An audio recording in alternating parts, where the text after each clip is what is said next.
these Black women in these high spaces that have access to see things that are happening in rooms.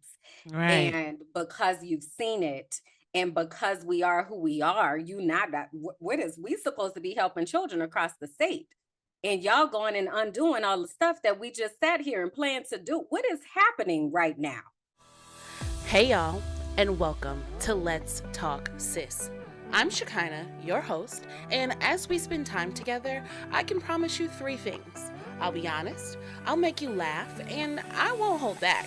Let's Talk Sis is your essential girl talk destination where you'll hear about life from the perspective of a Black woman in America, as our stories often go untold. I can assure you, while honest, we are a community for growth and love. Remember to like, subscribe, and share the podcast. Now sit back, relax, and let's talk, sis.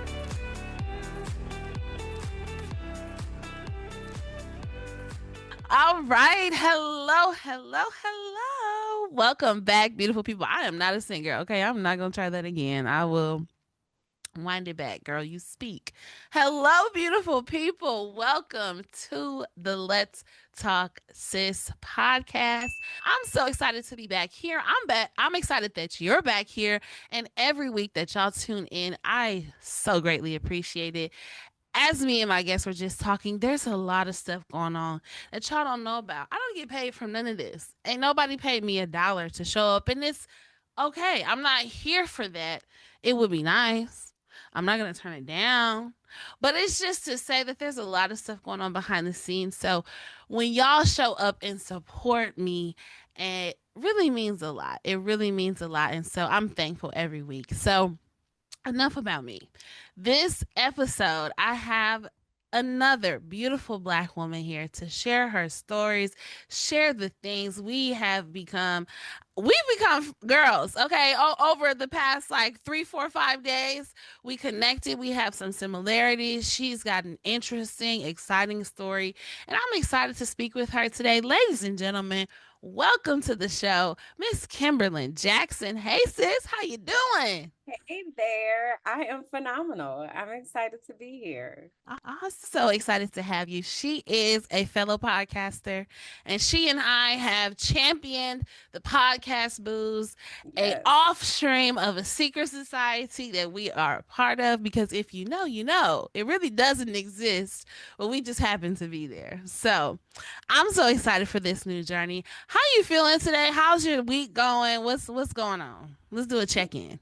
Yeah, I appreciate that. I usually do spirit checks in my world because I Mm. think, that that's important to honor the energy. So let me answer with intention. I am, let's see, there are levels of excitement and anticipation. Mm. I'm also feeling really creative right now. And let's see. There are some sprinkles of not knowing. I'm in the middle of a lot of shifts and Mm. transitions that are happening right now. So I'm not quite sure about things, but even in that, there is this underlying piece Mhm. that is something that I have been praying for, whatever that looks like and sounds like. Yeah. So, and also I'm moving tomorrow. So there's Amen. also a logistical wing that's going Yeah. on that is like, okay, so we do this, then we need to do that, and like Yeah. backing out and being intentional about scheduling and all of that. So that's also going. But overwhelmingly, I'm excited. I have been looking forward to this conversation. I love having the opportunity to share my story and Mhm. talk about my journey. I know that it is very interesting and For unique, and sure. it's like the deeper you get into it, the deeper you get into it, because child has been Listen. wow, And you we know. getting into it. We're definitely gonna get into it. So I first of all want to say that I love that answer. I love that you answered with intentionality. That is not something you hear a lot of times, especially to that question. So I appreciate that. And while you might be experiencing sprinkles of uncertainty in your season in life, I have full blown showers right now over here, but and with that, as you also said, is this overwhelming sense of peace that comes Mhm. with it, because I'm in with the Father. I'm tapped in. I'm tuning Yeah. in. I'm learning more and more and more just about who God is and who I am and all of that. And I spoke about this on a previous episode.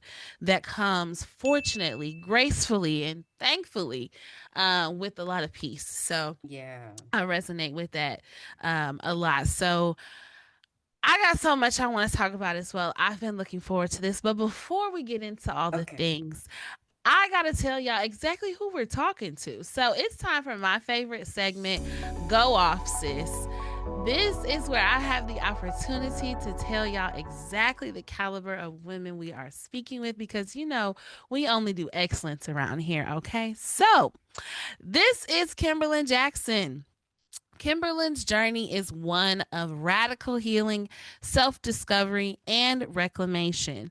After years of navigating burnout in high stress environments and the compounded weight of racial trauma, she made the life altering decision to leave the U.S.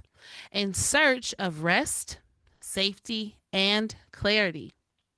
What began as an escape became a transformation, leading her to uncover the depths of her neurodivergence, ADHD, autism, OCD, anxiety, depression, and complex PTSD.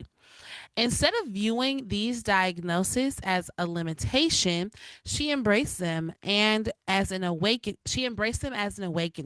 finally understanding the unique way her brain and spirit were designed to move in the world.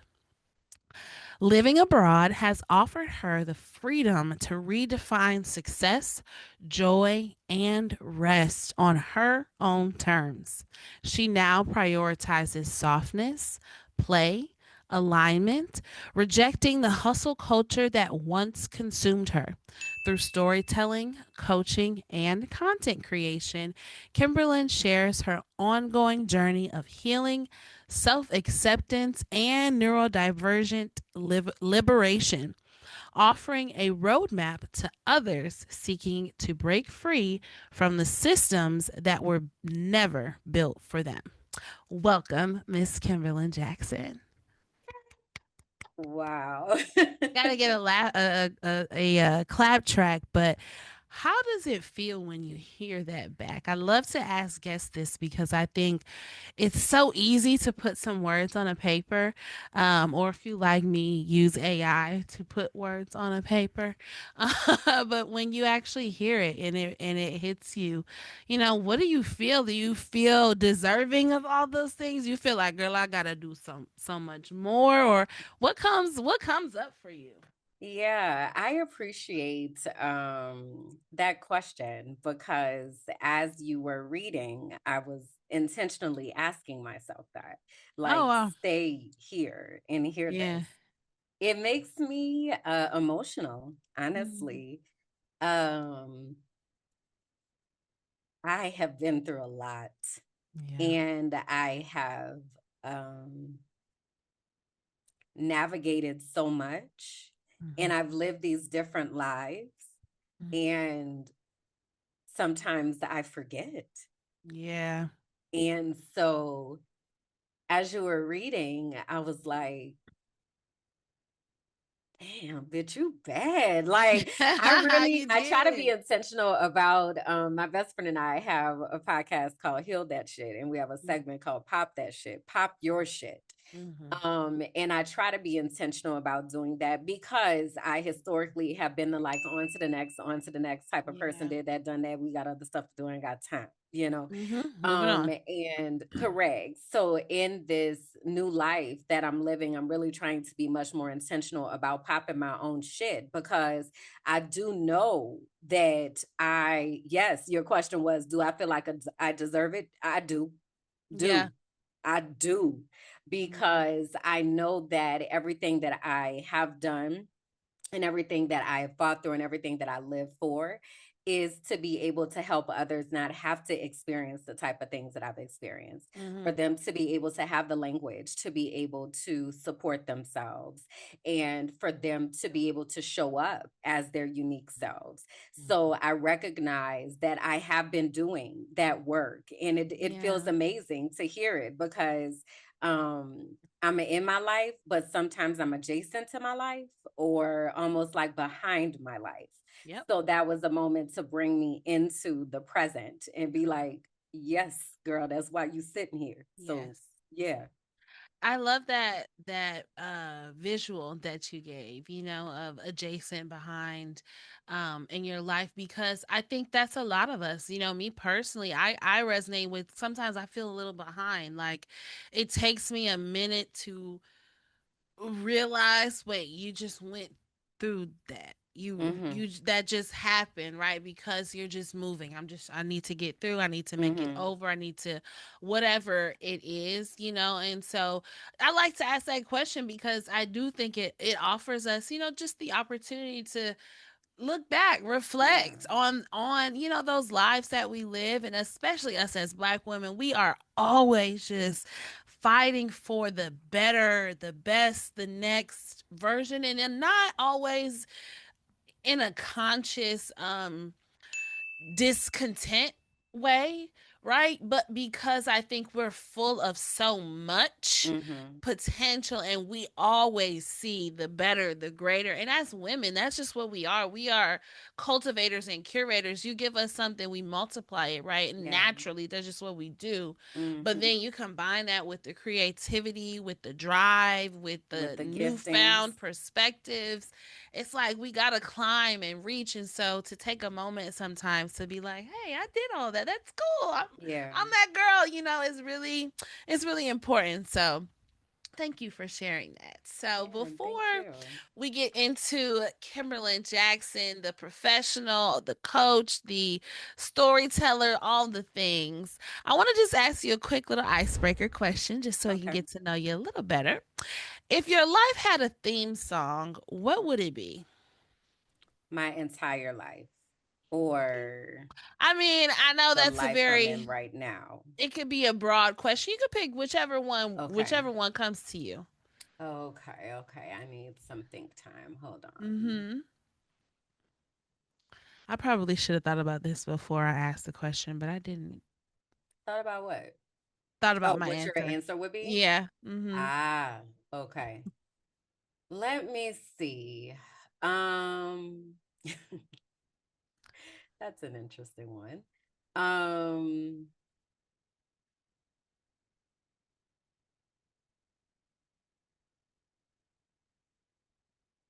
Do you mind if I answer while you think? Go ahead. Okay. And I'm going to answer for right now. And Okay. it's just, if I might, if I put some more thought into it, I might change it. But what comes to me right now is honestly, "You Won't Break My Soul" by Beyonce.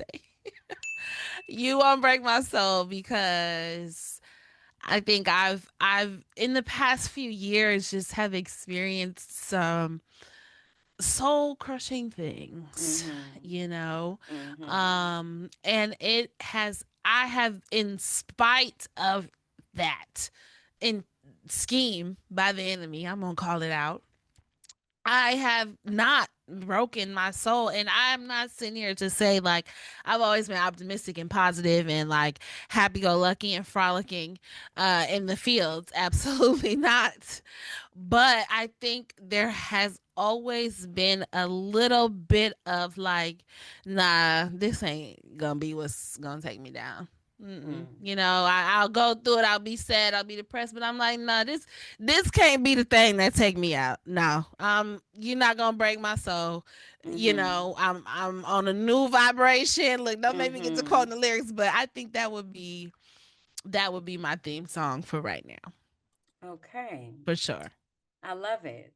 And I was gonna go with you down the Beyonce train. Mm-hmm. And then so I need to tell you this and the people, just so y'all kind of understand how my brain works. I think about my brain like an organization, if you will. Okay. And there are people that are in Okay. there that are in charge of different departments and doing It's different giving things. Inside And Out. very much. Okay. Okay. See? Okay. You see where I'm going. So the Beyonce has her own department. Yeah. Okay. So the Beyonce department was getting up and going. And Okay. then somebody skipped down the hall. Okay. And I was like, that's actually it though. Mm. So the song is PJ Morton is my favoriteest Okay. music artist, period. Okay. Even Yeah. more than Beyonce. Yeah.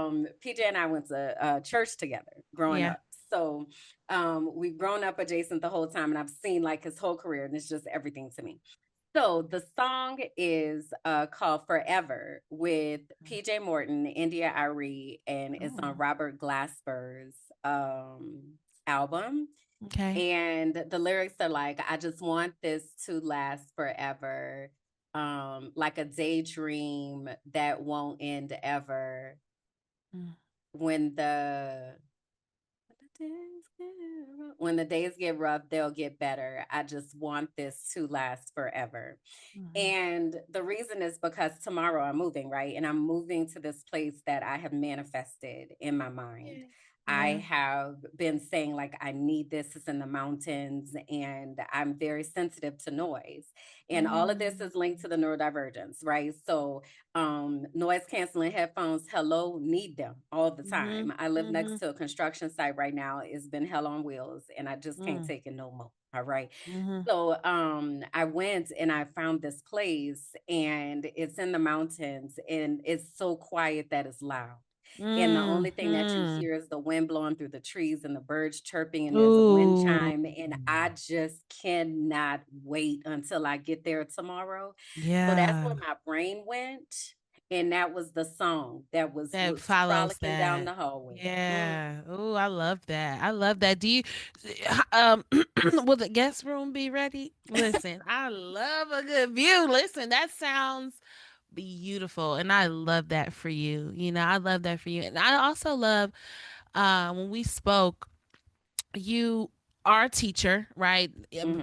Originally, and Hmm. you've now pivoted into a lot of these other arenas. But I feel like your teaching gift is shown in a lot of these things. And you were saying how you really value understanding and learning about the brain. Hmm. And so in choosing your home and choosing to leave the country and making this big life move was all as a result of, you know, learning more about your brain and who you are. And you mentioned your neurodivergence and all of that. So, can you take us back to the moment when, I don't know which came first, either your diagnosis or you deciding to leave the country, but whichever initiated this awakening, you know, of Kimberland, if you Hmm. will. Take us back to that moment. Yeah, so the year was 19. No.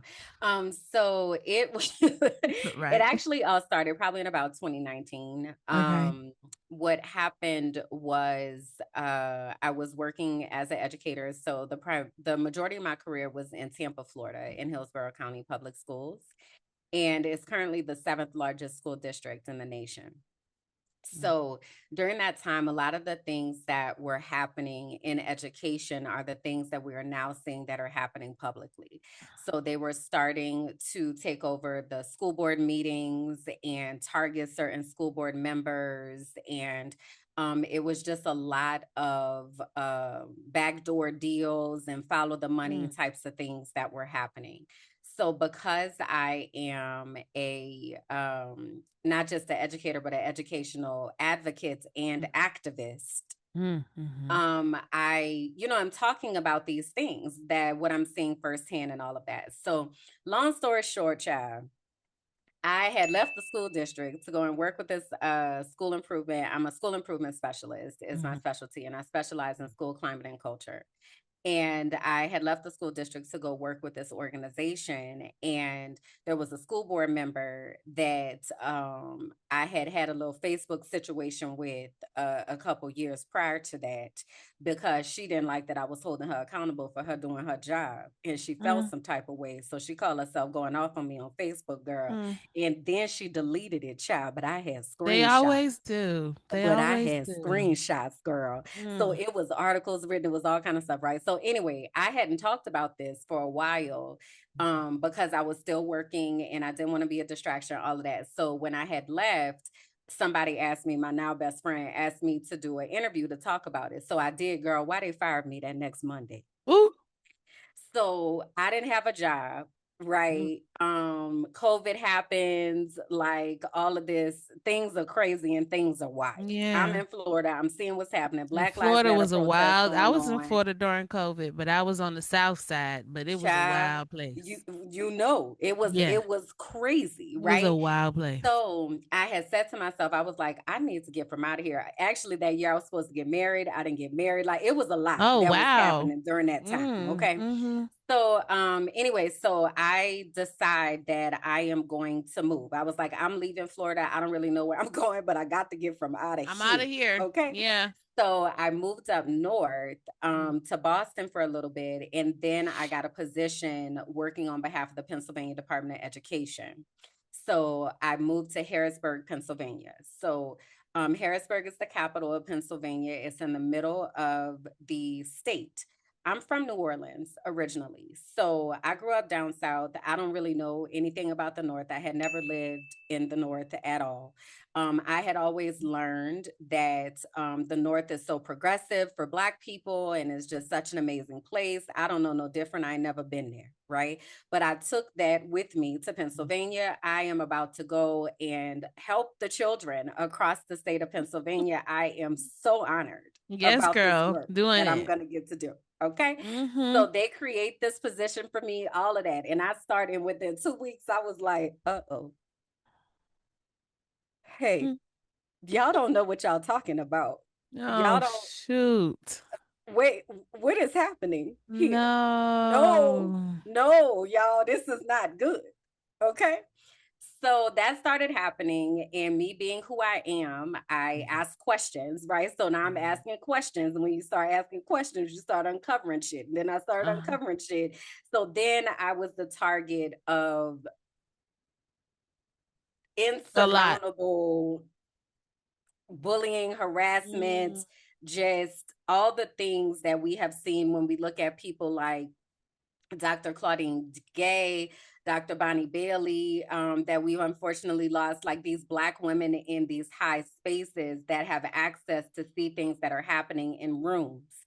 Right. And because you've seen it, and because we are who we are, you not that what is we supposed to be helping children across the state? And y'all going and undoing all the stuff that we just sat here and planned to do. What is happening right now? What is going on? Right? Mhm. So Mhm. that happened in let's say December of 2020 is when I made the report and all that, and that's when shit just started hitting the fan, and it was wild and it was crazy. So by this time, I had three mental health specialists. I had gotten placed on medication, Mm. and the triggering event for that is I had started having panic attacks. I had never really had those before, so Mm. what is this about? Right. And I was having a very, very difficult time operating. I had lost my ability to communicate. So I had developed a stutter. So I started Oh. recording myself during that time because I knew that I needed to document what was happening, but I couldn't write. And it was Mhm. very difficult for me to type. And like I said, I had a stutter and I felt like I was living in the twilight zone every day. I Mm. was just like, I don't understand what is happening. Mhm. Like, Mhm. what Mhm. is going on? Yeah. So I had a call with I had reached out, so I'm a Delta, and I had reached out to my sorority sisters, and I was like, Okay. "Hey, I'm not okay. I Mm. don't." I don't care what it says on Instagram, but like I'm not okay. Yeah. And what had triggered that is I was living in a loft and it was 3 stories. And I'm very clumsy, which I also Mhm. now know is a part of the neurodivergence. Okay. But I be falling. And I Okay. mean falling. You hear me? Lord. Down, Well, why you falling, on the floor? busting my ass. Do you hear me? So Get up, probably Kimberland. about, oh my God. So probably about maybe a month before this, I had slipped down the stairs Mm, and I had hurt my tailbone real bad. mm, So I'm standing there and I'm looking over into the living room and I'm seeing that how far down it is. mm, And I was like, if I fall, mhm, it's gonna be at least 2 weeks before anybody knows that I'm mm, dead. It's in the middle of COVID. I'm mhm. living in Pennsylvania with myself and myself Don't know alone. It's cold nobody. outside. I'm not going nowhere. I'm working remotely. And the way Right. that my meetings were, I'm having meetings with the schools, but nobody else is there. So Right. it would take a while A before little bit. anybody Yeah. knew anything, before even started to look for me to wonder. So Mm, I reached out, and one of my line sisters got me to a doctor. And when you go under these conditions, they ask you to fill out this anxiety depression report. okay. And so I'm filling that out and I'm just in tears the whole time I'm filling it Mm, out because it's hot. All the answers is like all the time, every day. Yes. Help, right? Frequent, Oh, extremely. oh, every day, 24 10, 7, 10, 10. Yes. So the doctor comes in and she's like, well, let me pull up, your stuff and what's going on or whatever. My brain was so in survival mode at this point that I couldn't even remember that I had talked with my line sister, she's a doctor, about the medication that she had suggested. Cause she was like, you need to get medicine because right now your brain ain't got no more, and Mm, you have to help your brain to be mm, successful, and that doesn't mean you have to stay on it, but you need help. So sure. I need you to go to the doctor and get this Mm, medicine. Right? Well, I'm so stressed out, I don't even remember. So the doctor was like, do you, and it was a Black woman, she said, well, you want to call her or you want to look in your phone and see? And I was like, yeah. okay. So I'm Yeah. looking and I'm trying to get it together. And Mm, we talked through the medication. And this is funny. She said to me, she said, okay, so you're going to take this medicine. And she said, now, if you still giving a fuck about them, what them white people talking about, we going to increase that dosage. Okay. You just let me know. You call me in a week and you tell me if you still care about what they talk about. Cause yeah. Yeah. Yeah. I Yeah. Okay. so once I got stabilized, I one of my friends suggested that I take a trip outside the country.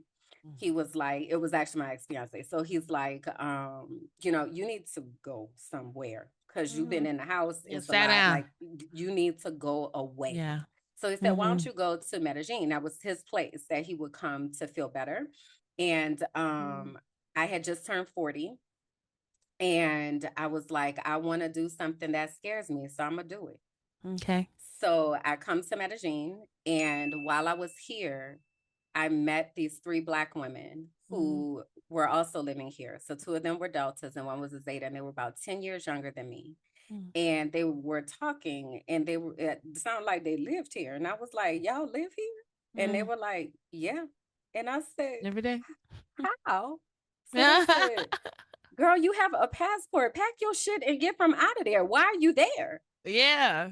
And Yeah. I Just couldn't like that. answer that question. I had Mhm. no there what I'm living in Harrisburg, Pennsylvania. The highlight of my day is going to the Amish market up the road. That's it. Okay. I'm inside every day. People don't even know that I'm alive. Like, Yeah. why? You right. So on that Ah! trip, I decided I'm leaving. Oh man. And I haven't looked back since. Well, S- mm, I had to come back to do some work. yes. And that's when I had the serious mental health crisis. Mm. Hmm. So thank you, first of all, for sharing, because you shared a lot. I And know. I was trying to not no pack it in the in. best way, because we don't hear your story, often. I think a lot of us, me included, are afraid of a conversation around medication, Mhm. because I would just say, for me, the trajectory seems to be strung out, on Mhm. something. That's just what Mhm. I've seen. Those are just unfortunate examples that I've seen. Not the best sources to be considering as fact, but it's Yeah. just what is there. It's just the natural um thought process. And so that's why I really wanted to have this conversation, because this conversation around neurodivergence, being on the spectrum, ADHD, all the things in our communities, in Black women specifically, for me, is something new, right? Mhm. It's not, it's always existed, but it was Mhm. something they had, not we Mhm. had. Mhm. If you catch what I'm saying, Mhm. it was not something we had to deal with. I knew two gentlemen growing up who were on the spectrum, but I never had any language whatsoever to put towards what they had going on. It Mhm. was just, they're a little special. He just treat them like the rest of everybody. He liked to talk to, he want a piece of cake too, or whatever. It was that. And they were extreme, because they were nonverbal Mhm. Mhm. in what they had going on. And still to this day, I couldn't tell you exactly what their diagnosis was. But all of that to say, now in this new season and this new opportunity to speak about this conversation, is just really important, and to normalize it. As I told you, when we were speaking, the first ding or person I really kind of heard speaking aloud was Amanda Seals, on Yeah. her discovering her diagnoses, and where she falls on the spectrum, and all the things that she went through to discover that, Yeah. before discovering that, and then Mhm. after. Because Mhm. I think those are all those, as she kind of told her story, those all seemed to be different people, if you Mhm. will, Mhm. existing in the same Spider Verse. Because when I Mhm. say that, I mean, before the diagnosis, there seems to be this wondering of what it is. There's something not right. No, I don't even want to say right. There's something different. There's Yes. something special. There's something unique about the way my brain, my heart, my soul processes things and feels about this, and the way I approach it as opposed to somebody else. And I'm constantly being told something's wrong. I'm Mhm. constantly being told you're doing it wrong, you're approaching it wrong. And for her example, that she spoke a lot about was, and what manifested a lot was her bluntness and Yeah. her direct speaking towards other people, and how before the diagnosis, right, that was just totally, just, I don't know why, I just feel the need, I need to say what I gotta say. That's just, I don't know, just how I'm wired. Then there's, you receive this diagnosis, you receive this influx of information about now how your brain works and why you operate in the way you are. And I can imagine in that space, there's probably I would liken it probably to the 5 stages of grief. And It's I want to definitely a hear grief your process. experience Mhm. in that moment of getting the diagnosis, like what you're going through, because that person that you look so critically at through that lens, I feel like you now have this newfound understanding, but she was also you, but now it's not, because, so Yeah. what is all of that Yeah. like? What I learned and what started unpacking and how it got to me receiving this diagnosis is that was something that I was also doing for safety because I Mhm. grew up in a home with a narcissistic mother. and she used me as a trophy. So the times that I was safest were the times that I was producing so that I could Correct. make her look good, right? Correct.